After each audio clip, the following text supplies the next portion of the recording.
Ezra 4ஆம் அதிகாரம் 1 to 5 வரை பார்ப்போம் இல்லைங்களா?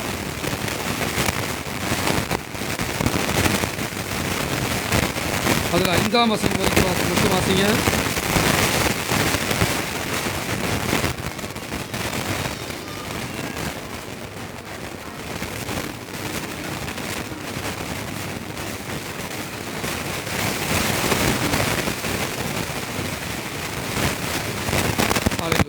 கர்த்தர் நல்லவர். நாம் ஜெபிப்போம். பரலோக தகப்பனே,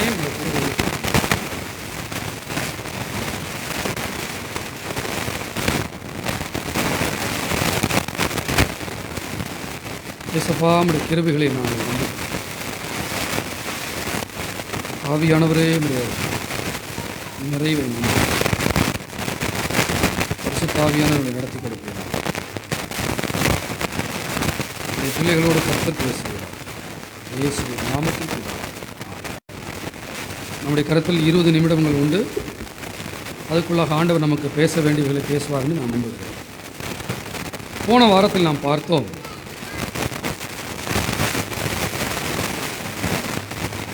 யூதேயா ஜனங்களும்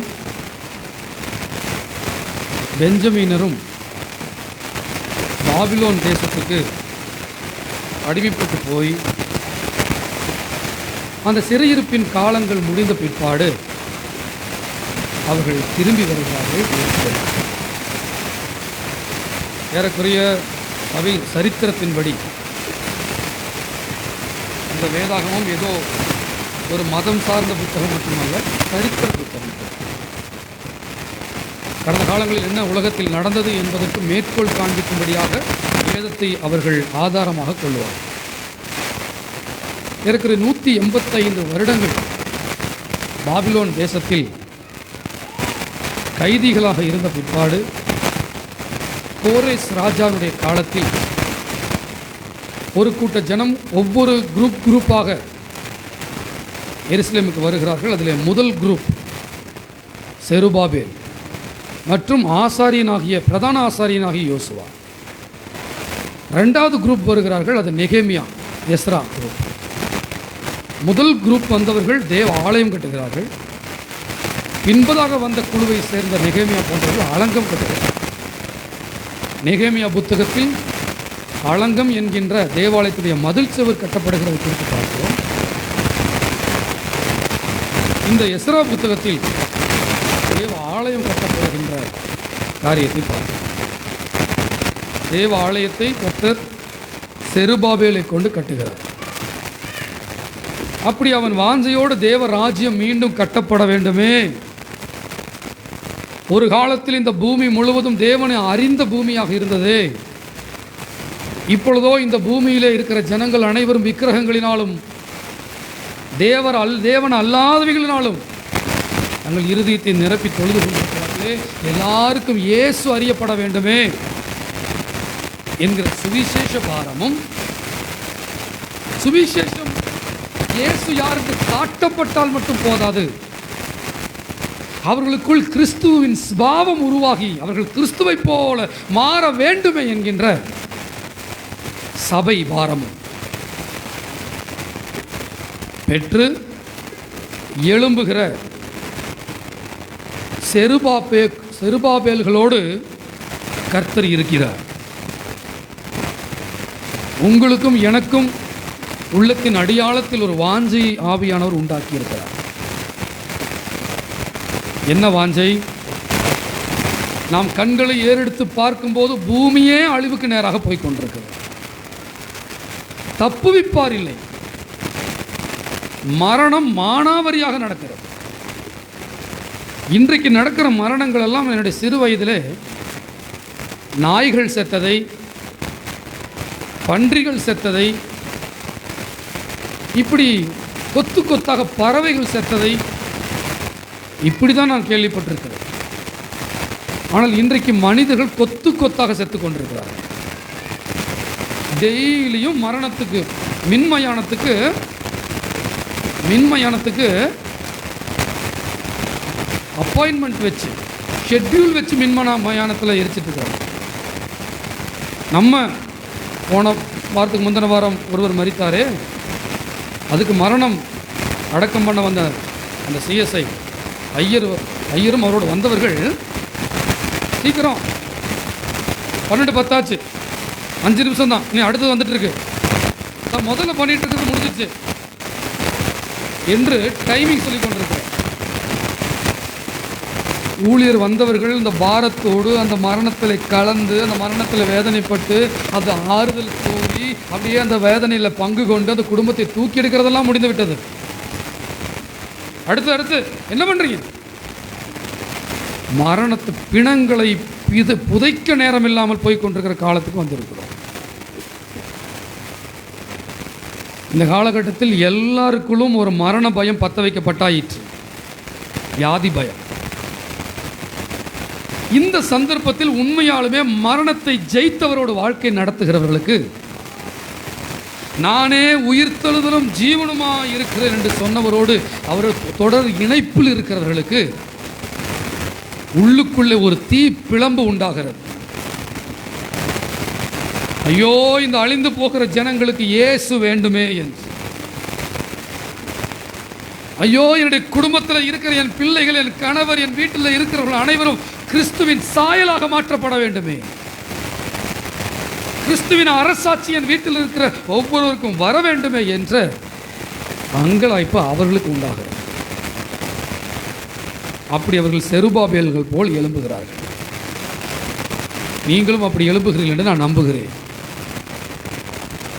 ஏனோதானோ என்று இருக்கிறவர்களே, இலக்கு இல்லாமல் வாழ்க்கை நடத்துகிறவர்களே, காலையில் எந்திரித்து சாப்பிட்டு மறுபடியும் நைட்டு வந்து படுத்துக் கொள்ளுகிறவர்களே, நித்திரை பிரியர்களே, போஜன பிரியர்களே, சுகபோக பிரியர்களே, பணப்பிரியர்களே, ஜீவனத்தின் பெருமை உடையவர்களே, உலகத்தில் இருக்கிற ஆஸ்தியை கொண்டு கணக்கு போட்டு அதிலே ஏதோ கோட்டை கட்டுவது போல உட்கார்ந்து கொண்டிருக்கிறவர்களே, நீங்கள் எல்லாம் கவனியுங்கள். தேவன் உங்களை அழைத்த அழைப்பு வேறு. நீங்கள் கிறிஸ்துவினுடையவர்கள். கிறிஸ்துவினுடையவர்கள் தங்கள் மாம்சத்தையும் அதன் ஆசை இச்சைகளையும் சிலுவையில் அறைந்திருக்கிறார்கள். நான் உலகத்தான் அல்லாதது போல நீங்களும் உலகத்தார் அல்ல. Yes or no? உலகத்தான் அல்ல. அல்லேலூயா. எனவே நமக்கு ஒரு தாகம் உண்டு. நமக்கு என்ன கொடுக்கப்பட்ட, என்ன குடும்பமோ தொழிலோ சபையோ ஊழியமோ என்ன கொடுக்கப்பட்டாலும் நம்முடைய இருதயம் ஏங்குவது எது தெரியுமா? அங்கே தேவ ராஜ்யம் கட்டப்பட வேண்டும் என்பது தான். அதை தவிர்த்த வேறே தரிசனம் இலக்கு நமக்கு இல்லை.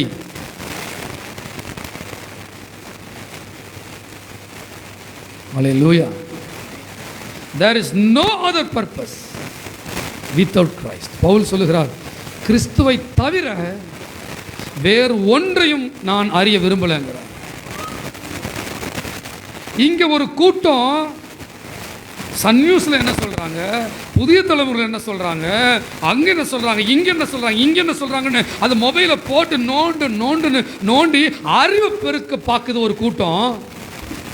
ஆனா பவுல போன்ற ஒருத்தன் அறிவில் பெருத்தவன் சொல்றான், எனக்கு அந்த அறிவே வேண்டாங்கிறான். சிலுவையை அறையப்பட்ட அவரே அல்லாமல் வேற ஒன்றையும் நான் பிரசங்கிப்பது இல்லைங்கிறான் பவுல். மனுஷன் ஞானத்தினாலே சாதுரிய ஞானத்தினால் உருவாவது அல்ல. என்னுடைய பிரசங்கம் சிலுவையை பற்றிய உபதேசம். அது கெட்டுப்போர்களுக்கு பைத்தியமாக இருக்கும். அதில் உலக ஞானம் இருக்காது. அதில் கிறிஸ்து மட்டுமே இருப்பார். இப்படி நாம் ஒரு காரியத்தை கட்டும்படி வரும். கவனிங்கள், கர்த்தர் ஒரு காரியத்தை சொல்லி அனுப்பினார். அது முன்பாகவே பிலிப்பியர் 3ஆம் அதிகாரம் 14ஆம் வசனம். பிலிப்பியர் 3:14. எஸ், எல்லாம் எடுத்துட்டீங்களா? கிறிஸ்து இயேசுவுக்குள் தேவன் அழைத்த பரம அழைப்பின் பந்தய பொருளுக்காக இலக்கை நோக்கி தொடருகிறேன். தேவ பிள்ளையே, உன் வாழ்க்கையினுடைய இலக்கு என்ன?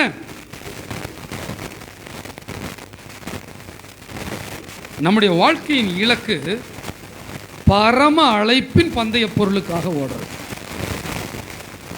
நீங்க என்ன செஞ்சாலும் அதோடைய நோக்கம் என்னவா இருக்கணும்? பரம அழைப்பை நிறைவேற்றுகிறதா இருக்கணும். எப்படிங்க? இன்னைக்கு சபைக்கு வந்திருக்கிற நீங்கெல்லாம் ஏதோ அற்புதம் நடக்கணும்னு வந்திருந்தீங்கன்னா நடக்கும், நடக்காம போகாது, கிருபையில் நடந்தே தீரும். பட் அதில் முதிர்ச்சி அடைஞ்சவங்களை பார்த்து சொல்கிறேன், உங்களுடைய என்னுடைய இலக்கு பூமி அல்ல, பரலோகம்தான் அழைப்பு.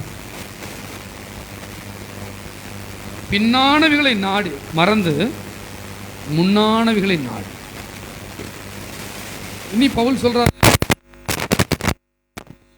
உள்ளவைகளே அல்ல மேலாம். எனக்கு நான் நல்லா தெளிவ புரிஞ்சுட்டு உனக்கு காரியத்தை நோக்கி ஓடுறேன். என்னுடைய கவனம் எல்லாம் பரலோகத்துக்கு ஆயத்தமாகிறதா தான் இருக்குது. பூமிக்குரிய காரியங்களை கவனம் வச்சு ஓடினால் அதனால் வரக்கூடிய நிம்மதியின்மை கொஞ்சம் நஞ்சம். பூமியில எதையோ சாதிக்கவே ஓடுகிறவர்களுக்கு நிம்மதி இருக்காது. பட் பூமிக்குரிய காரியங்களை தேவன் தருவார். என்னுடைய நோக்கமோ பரம அழைப்பின் பந்தயம். எனக்கு ஒரு இலக்கு இருக்கு வாழ்க்கையில். என்னுடைய இலக்கு என்னன்னா, சபை நடத்துவது, சபையில் இருக்கிற மக்களுக்கு சரியான போஜனத்தை கொண்டு போய் சேர்க்கிறது, அதுல எவங்க பலவீனமாக இருக்காங்களோ அவங்களை கட்டி நிமித்துறது, அவங்களுடைய வாழ்க்கை தருமாறி போயிடாதபடிக்கு அவங்களுக்காக ஜெபிக்கிறது, அவங்களை சிந்திக்கிறது, அவங்களுக்கான தேவையான உணவை கொடுக்கிறது. அதுதான் என்னுடைய கண்ணுங்கிறதும் என்னுடைய வேலை. சொல்லுங்க, இந்த இலக்குக்குள்ள நான் போயிட்டே இருக்கேன். இந்த இலக்கை நான் ஏன் செய்யறேன்னா, எல்லாரும் செய்யறாங்க செய்யல, கௌரவத்துக்காக செய்யல, அது வேற எந்த உள்ள ஒரே நோக்கம், கிறிஸ்துவே அதனுடைய நோக்கமா.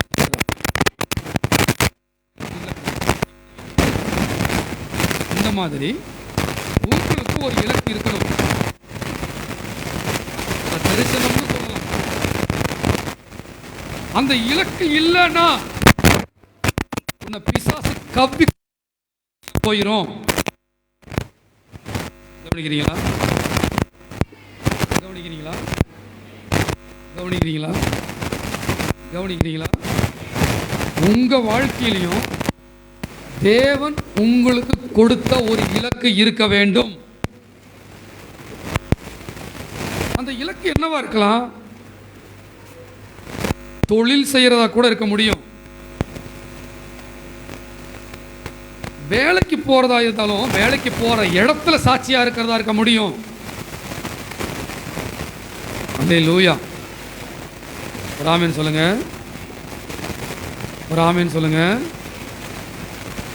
அல்லேலூயா. ஒரு இலக்கு இருக்கு. ஒரு வாழ்க்கையில் நல்ல போஸ்டிங் வரதா இருக்கலாம். இலக்கு இந்த ஏனோ தானு காலையில் எந்திரிச்சு அப்படியே ஜாலியாக தூங்கி எந்திரிச்சு அப்படியே சாப்பிட்டு அப்படியே அந்த நாளுக்கு போயிட்டு அந்த நாள் அப்படி அப்படியே ஒன்று ஒரு தரிசனமே இல்லாமல் போறான் பாருங்க, அவன் ஒரு புறம்போக்கு. அவனை கொண்டு தேவன் எதுவுமே செய்ய முடியாது. ஆனா நீங்களும் நானும் புறம்போக்கு இல்லை. ஏன் அந்த புறம்போக்குன்னு சொன்னேன்னு சொல்லுங்க.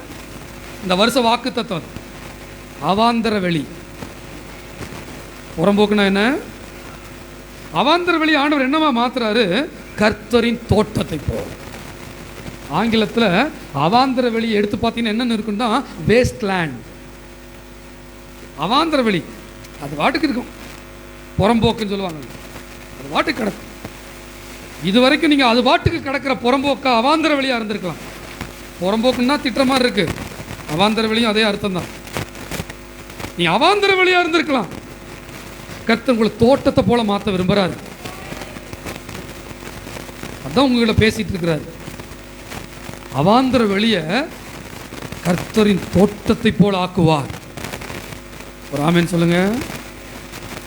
இப்படி ஒரு தரிசனம் நமக்கு இருக்கு. நீ எதுக்காக வாழ்றன்னு இன்னைக்கு முடிவு பண்ணு. தேவன் உன்னை அழைச்சிருக்கிறாருன்னா எதுக்கு அழைச்சாரு? ஒரு இலக்கு இருக்குது. சரிங்களா? செருபாபேலுக்கு ஒரு இலக்கு வந்துச்சு. இந்த இலக்கு என்னன்னா, அவனுக்கு தேவாலயம் கட்டுறது. நமக்கும் என்ன தெரியுமா? எனக்கு இருக்கிற இலக்கு, என் பெட்டினாவை அவளுக்குள்ள எந்த அளவுக்கு கிறிஸ்துவை கொண்டு போக முடியுமோ கொண்டு போய் அவளை செதுக்கிறது என்னுடைய இலக்கு.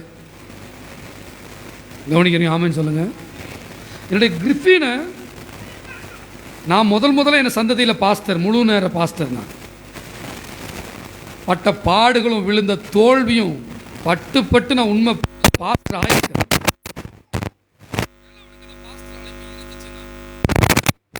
அவன் அப்படி இருந்தே கட்டி எழுப்புறதான் என் இலக்கு.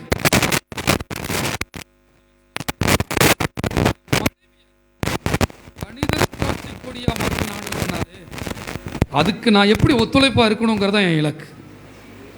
ஒரு ஆமென் சொல்லுங்க. அதே மாதிரி உங்கள் பிள்ளைகளையும் நீங்கள் நினைக்கணும்னு கர்த்தர் அழைக்கிறார். ஒரு ஆமென் சொல்லுங்க. பதட்டத்தினால இல்லை, பயத்தினால இல்லை, அதான் எப்படிங்கிறத பார்க்குறோம். அல்லேலூயா. இப்படி உங்களுக்கு ஒரு இலக்கு வேணும். ரொம்ப அடாவடி பண்ணுற பையனை பார்த்து பயந்து ஜெபிக்கிறது வேற. கர்த்தர்ட்ட ஒப்படைச்ச விசுவாசத்தில் முன்னேறினா அவரே நமக்கு ஆலோசனை கொடுத்து நடத்துவார். ஒரு ஆமென் சொல்லுங்க. சத்தமா ஆமென் சொல்லுங்க. எல்லாருக்கும் என்ன இருந்தாகணும்? ஒரு இலக்கு இருந்தாகணும். தொழிலாக இருக்கலாம், குடும்பமாக இருக்கலாம், சபையாக இருக்கலாம். சபையில் ஊழியக்காரங்களுக்கு ஏதாவது கூப்பிட்டு ஒரு பொறுப்பு கொடுத்துருக்கலாம். அந்த பொறுப்பு என்னவாக இருக்கணும்? அது ஒரு இலக்காக இருந்து அதை செயல்படுத்தணும். யாரெல்லாம் எதுவுமே செய்யாமல் ஓடியும் பண்ணிட்டு வீட்டில் போய் இடம் வாங்கணும், அதை கட்டணும், இதை கட்டணும், அப்படி குடும்ப காரியம் உலகம் போகிறானோ அவன் யாருன்னா அவாந்தர வழி. வேற வார்த்தை, அதுக்கு வேற வார்த்தை என்ன? புறம்போக்கு. பெந்தகோஸ்திலையும் புறம்போக்குகள் இருக்க முடியும். Yes or no? ஆமாவா இல்லைங்களா? ஞாயிற்றுக்கிழமையில சர்ச்சுக்கு போயிருங்க. சர்ச்சுக்கு போய் சர்ச்சை அட்டன் பண்ணாதாங்க. நீ அட்டன் பண்ணி யாருக்கு லாபம்? என்ன தேவைக்கு நீ அட்டன் பண்ணுற? No attendance, only relationship, fellowship. நீயும் நானும் சபைக்கு வர்றது அந்த கடமையை முடிக்கிறதுக்கு இல்லை, கர்த்தரை அனுபவிக்கிறதுக்கும் இன்னும் தீய பத்திட்டு போகிறதுக்கும் வந்திருக்கிறோம். ஒரு ஆமென் சொல்லுவீங்களா? உனக்கு ஒரு இலக்கு இல்லைன்னா நீ ஒரு அவாந்தர வெளி. அது என்ன இலக்கு? உன் குடும்பத்தை கௌரவப்படுத்திக்கிறதுக்கு, இன்னும் மேன்மைப்படுத்திக்கிறதுக்கு நீ யாரு காமிக்கிறதுக்கான இலக்கு இல்லை. பணத்தை அப்படியே சம்பாரிச்சு அப்படி பேங்க்ல போட்டு அதை நான் எப்படியெல்லாம் செய்ய போறேன் தெரியுங்களா? அப்படியே ஊழியக்காரங்களுக்கு அப்படி கொடுத்துட்டு அப்படி நான் இப்படி இருந்துக்கிட்டு இப்படியெல்லாம் நீ ஊழியக்காரனுக்கு கொடுக்க வேண்டிய அவசியமே இந்த டோட்டலாக நிலவரமே வேற. இங்கே ஆட்சியே அவருடைய ஆட்சி தான் நடக்கணும். அதனால் நான் கொடுக்கறது கிடையாது. எனக்கு என்னால் ஏதாயிலும் ஆகும் என்று ஒன்று யோசிக்கிறதுக்கு, ஆண்டவரே 1000 ரூபா கொடுத்தீங்கன்னா இப்படி கொடுத்துட்றேன், அது கூட நல்லா இல்லை கேட்குறது. அந்த 1000 ரூபாவை என்ன பண்ணணும் நீங்கள் சொல்லுங்கள், அதுதான் கரெக்டு. புரிஞ்சவங்க ஆமேன்னு சொல்லுங்க. எனக்கென்று எதுவும் இல்லை, இப்பூமி சொந்தம் இல்லை, எனக்கென்று எதுவும் இல்லை, இப்பூமி சொந்தம் இல்லை, எல்லாமே இயேசு, எல்லாம் இயேசு.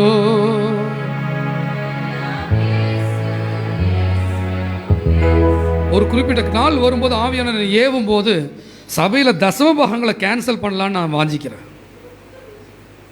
புரியுதா உங்களுக்கு? இந்த கடமையாக கொடுக்கறது, எண்ணி கொடுக்கறது, கடமை முடிக்கிறதே வேண்டாம் நமக்கு. என்னோடது எல்லாம் அவரோடது. ஒவ்வொரு மாதமும் சம்பாத்தியம் வாங்கி என் கைக்கு வரும்போது இதை என்ன பண்ணணும் எனக்கு வெளிப்பாடு கொடுங்க, அதன்படியே தான் நான் செலவு பண்ணுறேங்கிறது ராஜரிக பிரமாணம்.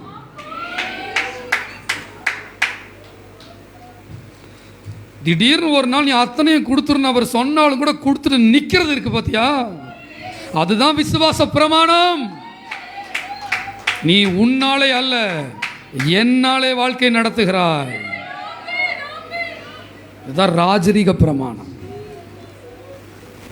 நான் என்று சொல்ல எனக்கொன்றும் இல்லை, திறமன்னு சொல்ல என்னிடம் எதுவும் இல்லை. மாசம் வாங்குற அந்த 20,000 ரூபாயை வாங்கி கொண்டு வந்து அப்படியே கண்ணை மூடிட்டு ஆண்டவர்கிட்ட கொடுத்துட்டு இப்ப என் மாசம் எப்படி நடக்குதுன்னு பாருங்கன்னு நிக்கிறதுக்கு உன்னால முடியும்னா நீதான் யோசுவா, நீதான் யோசுவா.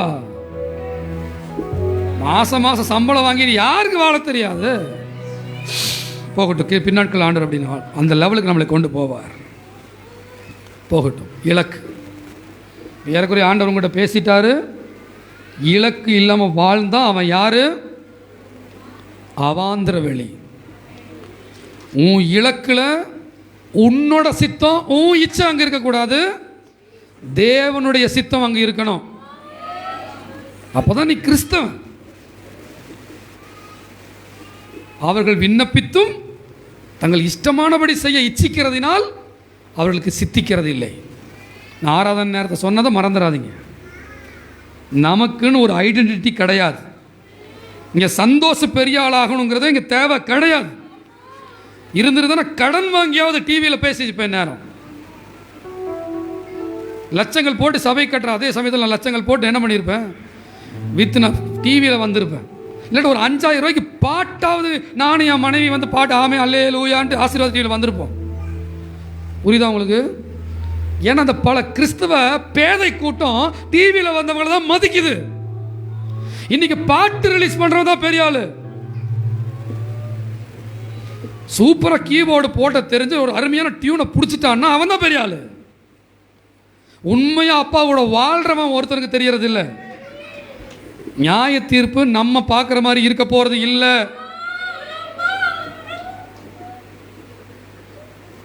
இந்த புகழ் மாலைக்கெல்லாம் கெத்துக்கெல்லாம் தேவன் மயங்க மாட்டாரு. யூடியூப்ல ஒரு வார்த்தை, என் உயிரான உயிரான உயிரா எஸ்பிபி. அதுக்கு கீழே கமெண்ட் கிறிஸ்தவன் எழுதுறான், ஏசப்பா எங்க பால சுப்பிரமணியாவை ஐயாவை எப்படியாவது பரலோகத்தில் விட்டுருங்கப்பா, இளைப்பாறுதல் தரங்கப்பா. கீழே கமெண்ட்ல நான் சொன்னேன், அந்த பால சுப்பிரமணிய ஐயா இந்த உலகத்தில் இருக்கும்போது கிறிஸ்துவை ஏற்றுக்கொண்டிருந்தால் ஒழிய அந்த ஐயாவுக்கு இளைப்பாறுதல் கிடைக்காது. நீ வேணா அந்த பாட்டை கேட்டு உருகி உருகி உனக்கு பால சுப்பிரமணியத்தை ரொம்ப எஸ்பிபியை பிடிச்சி அப்போ இவரெல்லாம் பரலோகத்துக்கு வந்து நல்லா இருக்குமே நீ நினைக்கலாம். ஆனால் இயேசுவே வழியும் சத்தியம் ஜீவனுமா இருக்கிறாரு. இனிமைக்கு நீ மயங்கு, அவர் மயங்க மாட்டார். அவர் சத்தியத்தின் தேவனாக இருக்கிறார். ஒரு ஆமென் சொல்லுவீங்களா? ஹல்லேலூயா. கர்த்தர் இருதயத்திற்கு, ஹார்ட் மேட்டர்ஸ், இருதயம் தான் மேட்டர். ஆனால் அந்த பாட்டை கேட்கும் நான் கேட்டேன், என்ன அப்படி என்ன தான் பாடுறான்னு கேட்டேன். நான் பார்த்தேன் அவர் அப்படியே அந்த உயிரான பாட்டை வந்து அப்படி இனிமையாக மாறுறதுக்கு அப்படி இறக்குறாரு, அப்படி ஏற்றுறாரு, அப்படியெல்லாம் கொண்டு வர்றாரு. ஆனால் எனக்கு இந்த அனாயிண்டிங்கில் இருக்கிறவங்களுக்கு அந்த வேஷம் தெரிஞ்சு போச்சு. இதில் இனிமை கூட்டலாம் நீ, பட் பிரசன்னம் கூட்ட முடியாது உன்னால. இனிமை மக்களை விடுதலை ஆக்காது. உன் பிரசன்னத்தினால் தான் நான் ஜெயிப்பேன். The presence of God will break the yoke. இனிமை ஜனங்களை விடுதலை ஆக்காது, தேவ பிரசன்னம் தான் ஜெயிக்கும். புரிஞ்சவங்க ஆமென் சொல்லுவீங்களா? இலக்கு இல்லைன்னா நான் யாரு? ஒரு உன் பிள்ளைகளை கர்த்தருக்குள்ள நடத்துறதுக்கு உனக்கு இலக்கு இருக்கு. உன் தொழிலை முற்றிலுமா நீ செஞ்சுட்டு வந்து அவருக்கு படைக்கிற காயினா இருந்துடாத. டோட்டலா அவரே உன்னை நடத்துற ஆபேலாயிரு. நீ ஒன்று செஞ்சுட்டு அவர்கிட்ட வந்து ஷேர் கொடுக்கறதுக்கு மதவாதமா நடக்குது. இது அது அத்தனையுமே அவரோட தான் நிறைவேறதுக்கு நீ காத்துரு. அதனால தான் ஒவ்வொரு காரியத்தை நீ செய்யறதுக்கு முன்னாடி தலைக்கு வந்ததை செஞ்சிடாம போய் நீ ஜெபத்தில் மணிக்கணக்கில் ஊற போட்டு அப்பாட்ட கேட்டு எனக்கு தெரியாது எனக்கு தெரியாது எனக்கு தெரியாது நீங்க தான் நடத்தணும்னு ஆவியானவர் சொன்னா அதை டோட்டலா அப்பாவுடைய ஆக்கிரமிப்பாங்க இருக்கும். அதான் ஆபேல் காணிக்க. நீ செஞ்சுட்டு வந்து கொடுக்கிறது காயின் காணிக்க.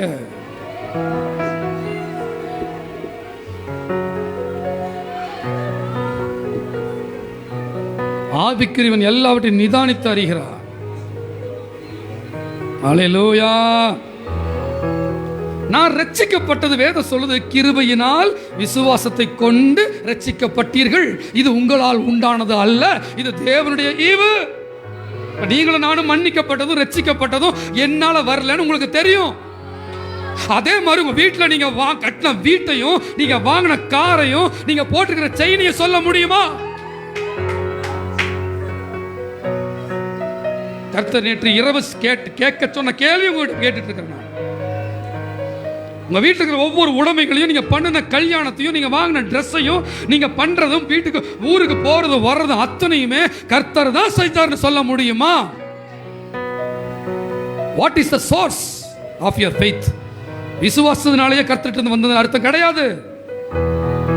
நீ ஒரு காரியத்தை சாதிச்சிட்டேங்கிறனாலேயே அது கர்த்தர் கொடுத்தாருன்னு அர்த்தம் கிடையாது. மாம்சத்திலையும் சில எல்லைகள் வரைக்கும் போக முடியும். மோசே போட்ட கோல் பாம்பான மாதிரி மந்திரவாதிகள் போட்ட கோலும் பாம்பாகும். அதை பார்த்தால பரமச்சிட முடியாது. விசுவாசங்கிறது அவருடைய கிருபையில உருவாகி வந்தா அது கர்த்தர். நாமளே ஆசைப்பட்டு விசுவாசத்தை உருவாக்கிக்கிட்டா அது மாம்சம். சத்தம் வராமேன்னு சொல்லுவோம். இலக்கு நான் சாகிறதுக்குள்ள, இல்லாட்டி இந்த வருஷத்துக்குள்ள இத்தனை ஆத்துமாக்களை அப்பாக்கு நேரம் நான் நடத்துவேன். எங்க நடத்துவேன்? என் சபைக்கு நேரம் நடத்துவேன். ஹல்லேலூயா. இந்த வருஷத்துக்குள்ள இத்தனை என்னுடைய நான் சம்பாதிக்கிற பணத்தை இவ்வளவு ஆண்டருக்கு என் சபைக்கு கொடுக்க போறேன். அது மூலமா என் ராஜ்யம் கட்டப்படும் சபை. இந்த வருஷத்துக்குள்ள இது செய்ய போறேன். அப்பாட்ட ஆண்டவர்கிட்ட கேட்டு, அப்பா நான் என்ன செய்ய சித்தமா இருக்கிறேன் அப்படின்னு அப்பாட்ட கேட்டு. நான் நிறைய பேசணும் இன்னைக்கு. ஆக்சுவலா நான் அவ்வளோ வெளிப்பாடுகள் ஆண்டவர் கொடுத்துருக்கிறாரு. பட் மணி இப்போ 11:34 ஆயிடுச்சு. நீங்கள் மட்டும் நல்ல ஒத்துழைப்பு கொடுத்து வாஞ்ச தாகத்தோடு வந்தீங்கன்னா நான் ஒவ்வொரு நாளும் உங்களுக்கு பிரசங்கம் பண்ண தயாராக இருக்கிறேன். ஒவ்வொரு நாளும் தேவனிடத்தில் கேட்டு கேட்டு உங்கள்கிட்ட வார்த்தைகளை பேச நான் வாஞ்சியாக இருக்கிறேன். ஆண்டவர் கேட்க சொல்கிறாரு, வாஞ்சி தாகமுள்ளவும் வந்து பானம் பண்ண கடவுங்கிறார். உங்களையும் பார்த்து கேட்குறார், நீ தாண்டு என்ன வந்து குடிக்கணும், நீ ஜீவ தண்ணீரை குடி மகனே மகளே, நீ ஞாயிற்றுக்கிழமை கிறிஸ்தவனா இருந்துராத.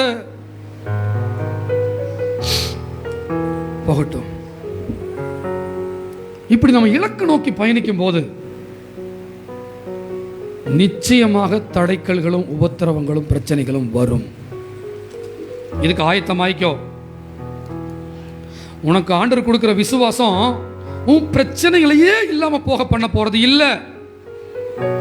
ஆனா பிரச்சனைகளுக்குள்ள போய் வெற்றி அடைய செய்ய போகுது.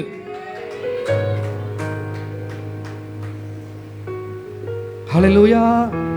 இயேசு கூடவே இருந்தாலும் கடல் கொந்தளிக்கும், படகு மூடுற கவிழ்ற மாதிரி வரும்.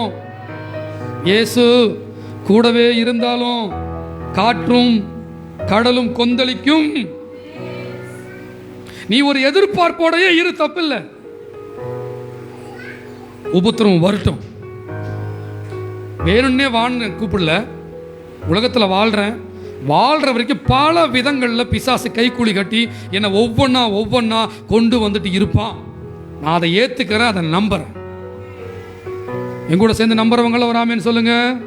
நான் இந்த உலகத்தில் வாழும் வரைக்கும் பல விதங்களில் உபத்திரவங்களும் சோதனைகளும் எனக்கு வரும். சொல்லுங்க எல்லாரும் ஆமேன்னு சொல்லுங்க. ஆமா, அது எனக்கு தெரியும், தெரியாம பயப்படல. ஆனா அந்த சோதனைகள்ல நான் ஜெயிக்கிறவனை கர்த்தர் என்ன மாத்துறார். ஹல்லேலூயா. கர்த்தருக்கு ஸ்தோத்திரம். அந்த இலக்கு நோக்கி, தரிசனத்தை நோக்கி, ஆண்டவர் சொன்னதை நோக்கி போகும்போது, உதாரணத்துக்கு ஒரு பிள்ளைகள் நம்ம கர்த்தருக்குள்ள நடத்துறோம், வாஞ்சியோட நடத்துறோம், திடீர்னு அதை கிராக் பண்ணிடும். ஐயோ அப்படின்னு. ஆனாலும் நம்ம ஆவியானவருடன் தொடர்ந்து இணைப்பு இருந்துச்சுன்னா நம்மளை ஆண்டவர் மீண்டும் தட்டி எழுப்பி, இதை இப்படி செய்யும்பார் ஆண்டவர், நான் உனக்கு போதித்து சும்மா ஜெபிக்கிறேன் கண்ணீரோடு ஜெபித்தாயா, அப்படி ஜெபித்தாயா, இப்படி ஜெபித்தாயா. அவரோட உறவாடுறங்க. கொஞ்சம் தப்பா ஜெபிச்சா கூட மனசு இறுக்கமாயிரும் தெரியுமா உங்களுக்கு? ஜெபிக்கிறவங்க பல பேருடைய மன இறுக்கமாயிரும். நானும் பார்த்தேன், பல மணி நேரம் ஜெபிக்கிறவங்க முகமெல்லாம் அப்படி இறுக்கமாகவும் கடுமையாகவும் தான் இருக்குது. ஏன்னா அங்கே கிருபை வேலை செய்யலை, இவங்க போய் ரொம்ப வேலை செஞ்சுருக்கிறாங்க. புரிஞ்சுக்காமன்னு சொல்லுங்க. நாம வேலை செய்யக்கூடாது, கிருபை வேலை செய்யணும். அது அப்போ எப்படி இருக்கணும்? அது சீலோவாம் குளம் மாதிரி இருக்கும். ஸோ இப்படி போகும்போது நமக்கு வரக்கூடிய பிரச்சனைகள் எப்படி வரும்னா, நம்ம கூட இருக்கிறவங்க தான் நம்மளை டென்ஷன் ஆக்குவாங்க. மாட்கள்